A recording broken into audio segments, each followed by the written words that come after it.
오늘의 3분 말씀 묵상입니다. 우리에게 주신 하나님의 말씀은 미가서 4장 1절에서 5절까지의 말씀입니다. 끝날에 이르러는 여호와의 전에 산이 산들의 꼭대기에 굳게 서며 작은 산들 위에 뛰어나고 민족들이 그리로 몰려갈 것이라. 곧 많은 이방 사람들이 가며 이르기를 오라 우리가 여호와의 산에 올라가서 야곱의 하나님의 전에 이르자. 그가 그의 도를 가지고 우리에게 가르치실 것이니라. 우리가 그의 길로 행하리라 하리니 이는 율법이 시온에서부터 나올 것이요 여호와의 말씀이 예루살렘에서부터 나올 것임이라. 그가 많은 민족들 사이의 일을 심판하시며 먼 곳 강한 이방 사람들을 판결하시리니 무리가 그 칼을 쳐서 보습을 만들고 창을 쳐서 낫을 만들 것이며 이 나라와 저 나라가 다시는 칼을 들고 서로 치지 아니하며 다시는 전쟁을 연습하지 아니하고 각 사람이 자기 포도나무 아래와 자기 무화과 나무 아래에 앉을 것이라.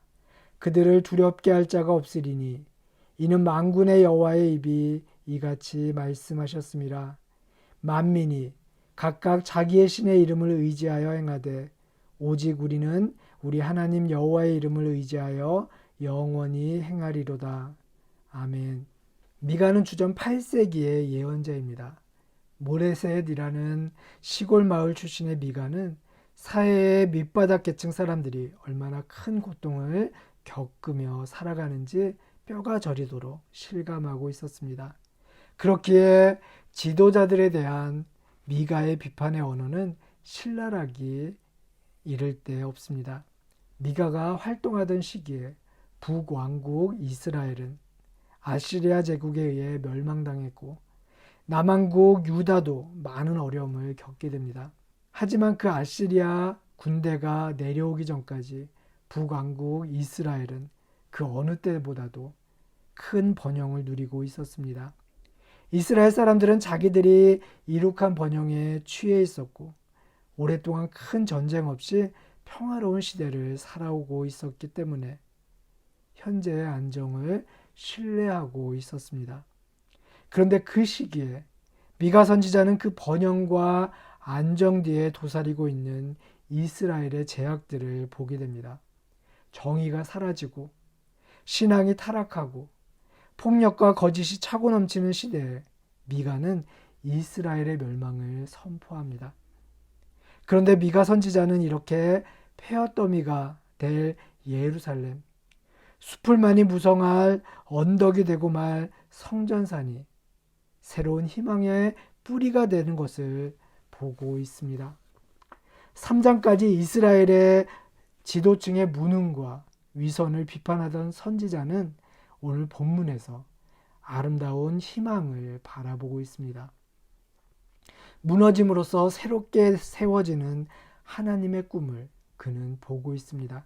때가 되면 주님의 산이 산들 가운데서 가장 높이 솟아서 모든 언덕을 내려다보며 우뚝 서게 될 것입니다. 민족들이 주님의 산으로 몰려오면서 주님께 길을 여쭙기 위해 몰려들 것입니다. 그들은 주님의 말씀을 들으려고 귀를 기울일 것입니다. 거짓과 위선은 사정없이 깨트리지만 상한 것은 싸매시고 약한 것은 강하게 만드는 하나님의 사랑과 말씀이 사람과 사람 사이를, 나라와 나라 사이를 흐르고 또 흐르는 회복되는 새로운 세상을 예언자는 지금 바라보고 있습니다. 사람들이 칼을 쳐서 보습을 만들고 창을 쳐서 낫을 만드는 세상, 나라와 나라가 칼을 들고 서로를 치지 않으며 다시는 군사훈련을 하지 않는 그 아름다운 세상, 예언자는 그런 세상을 내다보고 있습니다. 미가는 전혀 새로운 세상을 내다보고 있는 거예요. 참 어이가 없고 허황된 꿈이 아닐 수 없습니다. 하지만 꿈조차 우리가 꾸지 못한다면 우리의 영혼은 얼마나 가난할 것이며 날마다 우리에게 가해지는 절망의 무게를 우리는 어떻게 감당할 수 있겠습니까?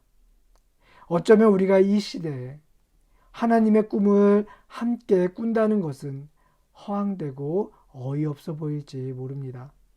터전이 흔들리는 시대, 우리의 희망도 아슬아슬해 보입니다. 다시 코로나 4차 유행을 걱정하고 일상의 회복은 조금 더 미루어질 것 같은 불길한 예감이 우리를 우울하게 만드는 시간입니다.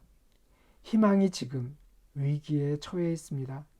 하지만 누군가가 일어나 헤쳐진 흙을 북돋아주고 울타리를 만들어주면 희망의 뿌리가 다시금 깊게 자리매김할 수 있을 겁니다. 생텍쥐베리의 어린 왕자에 이런 대목이 나와요. 사막이 아름다운 건 거기 어딘가에 운물이 숨겨져 있기 때문이다 라고 어린 왕자는 이야기합니다. 세상살이가 아무리 막막해도 지금 우리가 살아가는 우리의 삶이 비록 고단하고 비좁더라도 우리가 낙심하지 않는 것은 운물처럼 우리의 목마름을 채워줄 수 있는 무언가를 우리는 꿈꾸고 희망할 수 있기 때문입니다. 저는 그리스도의 이름으로 모이는 우리 교회가, 그리스도를 따르는 우리가 사막과도 같은 세상에 운물이 되어야 한다고 생각합니다. 하나님의 사랑이 우리의 희망이고 꿈입니다. 하나님을 신뢰하는 사람은 절대 결코 절망할 수 없음을 기억하십시오. 꿈을 꾸는 이들에게 하나님은 그 꿈을 몸으로 살아내는 힘을 주실 것입니다. 모두가 힘들고 어려운 시간을 지금 보내고 있지만 모두가 회복되는 하나님의 꿈을 품고 살아가는 여러분들의 모습 속에서 많은 사람들이 희망의 운물을 발견할 수 있기를 소망합니다.